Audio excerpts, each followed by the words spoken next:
Hello viewers, greetings to all of you.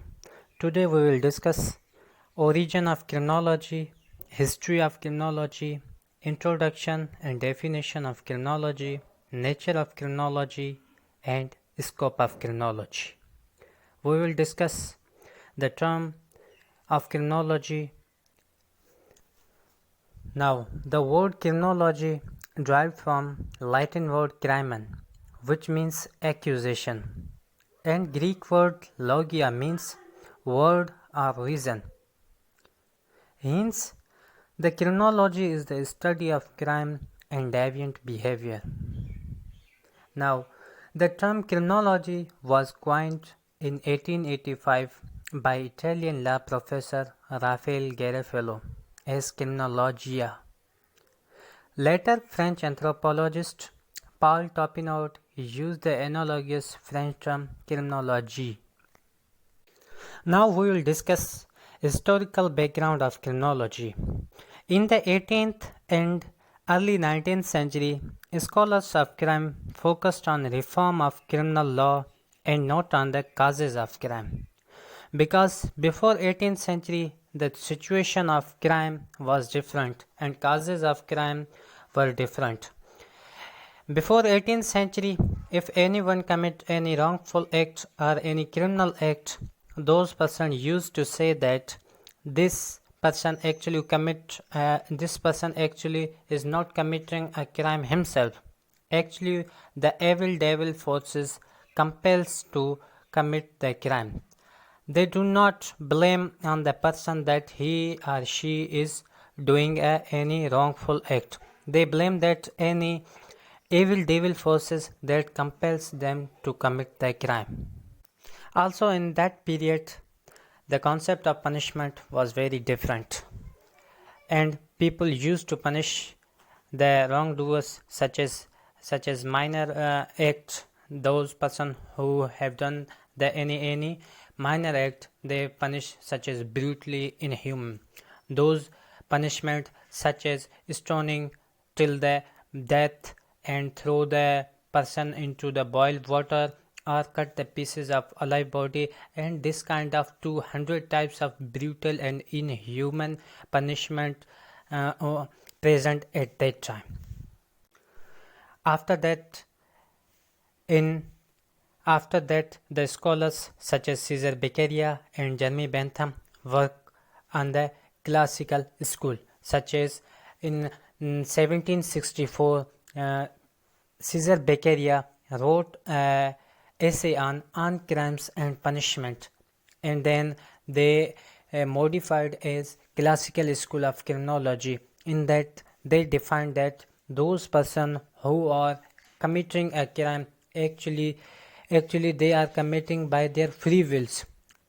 There is no any concept of evil devil forces, no any concept of any mysterious and rhymes that were present at that time.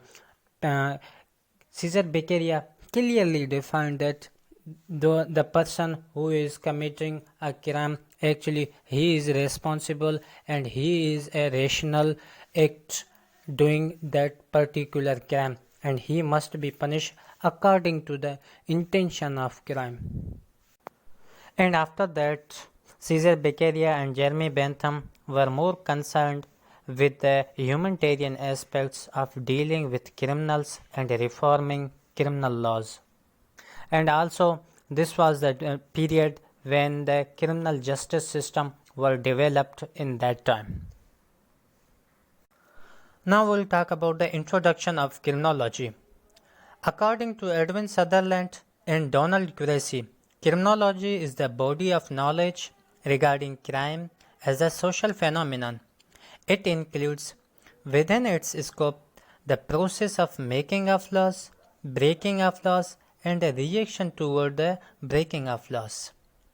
Here, sociologist Edwin Sutherland interlinked the society and crime.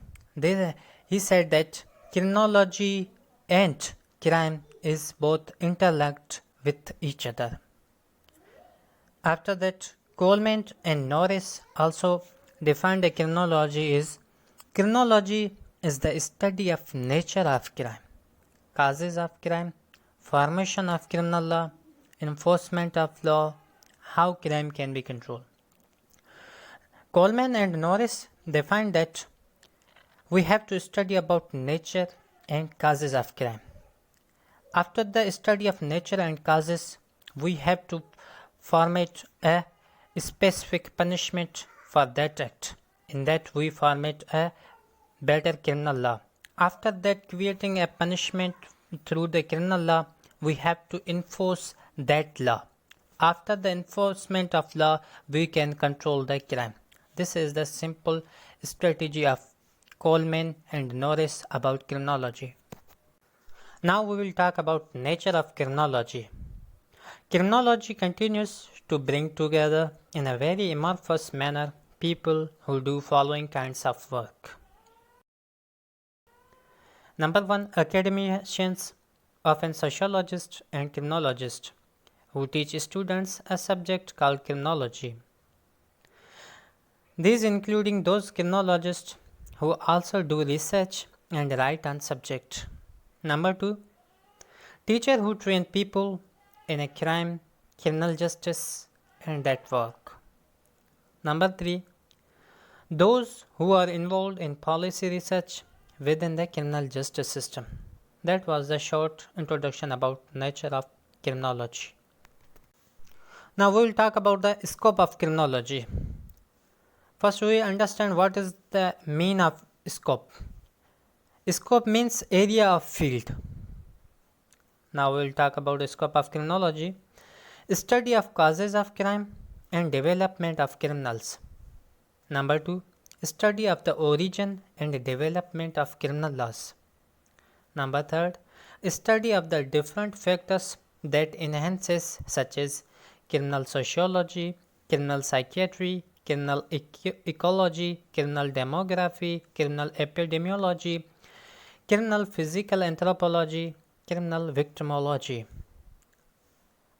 Also, study of the various process and measures adopted by society violation of criminal laws, such as the detection of investigation of crimes, the arrest and apprehension of criminals, the prosecution and conviction of the criminal in a judicial proceedings, also the enforcement laws, decrees and regulations, the administration of the police and other laws, regulations and enforcement agencies. This includes maintenance of recreational facilities and other auxiliary prevent the development of crimes and criminal behavior.